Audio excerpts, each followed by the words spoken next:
Hey there, everybody. Today I'm going to be answering the question, what is Qigong? And is it the same as Tai Chi?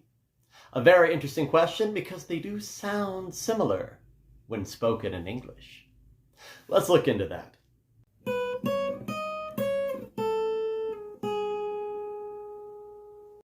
So they do sound the same, and in reality, the arts are not dissimilar at the base level. So a lot of the confusion comes with Tai Chi, Qigong. They both have the word Qi in them. But as we learned in one of my other videos, Tai Chi is actually called Tai Chi Chuan. And Qigong in Chinese is actually Qigong. They didn't change it very much. And it is where we know the word Qi most regularly comes up in English. Now, Qi means a couple of things. It means the breath or air, but it also means internal energy, which you may have heard used in movies and TV shows. There is actually a toss-up between which Qi your teacher is going to use for their version of Qigong. They may use the word Qi, which means breath or air, or they may use the other version of Qi, which is internal energy.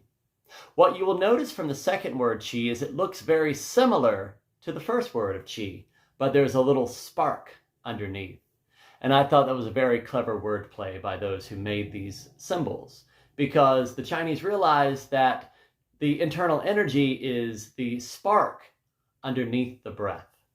Now, there are a lot of very long descriptions that some people will give you as the definition of Qigong, but quite simply it translates to breath work. It is a series of movements that when you do it, you are to be focused more on the breath than you are in the movement. And this is very similar to the way you do Tai Chi. I would say, though, that Qigong does focus more on the breath, where Tai Chi is a little more focused on the movement. Though they are similar, they have very different points of origin. They're both originated in China, but we've discussed that the Tai Chi originated in the Wudang Mountains, whereas Qigong was made by a doctor. About 1700 years ago, a medical doctor named Huatuo made an interesting discovery. He noticed that as people age, they started to deteriorate physically and lose a lot of their physical ability. He also correlated this to the fact that when people are children, they move around a lot. They make all sorts of weird body gestures, they crawl, they do all sorts of nonsense, but they seem healthier. So, he created a series of movements called the 5 Animal Frolics.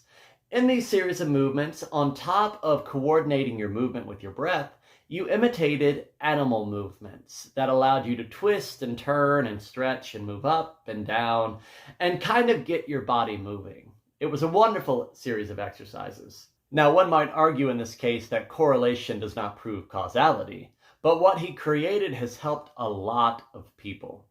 And just like with Tai Chi, there are several styles of Qigong which feature different series of movements, but all of them focus on one thing: synchronizing your breath to your intent.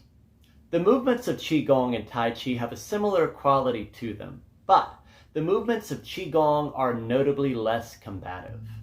They're often relatively simple movements that are done over and over, making it easier for the practitioner to focus on the breath. Another benefit of this is the fact that Tai Chi requires a bit of space to perform, whereas Qigong is relatively stagnant. You're able to do it in a much smaller area and under more confined conditions. As you progress further into Qigong, the differences between Qigong and Tai Chi become more apparent. Whereas Tai Chi is more focused on the movement and combative aspect of it, Qigong is more focused on the intent. Now, what this means later on in Qigong is the movement starts to die away entirely, and you start to use the intent without movement. Now, that phase takes a long time to get to, but through it, you can get a lot of very interesting skills. If you're curious, I invite you to search Qigong competitions, and you'll be amazed by what you see. But in terms of Tai Chi practice, I must say that Qigong is a very complementary art to Tai Chi.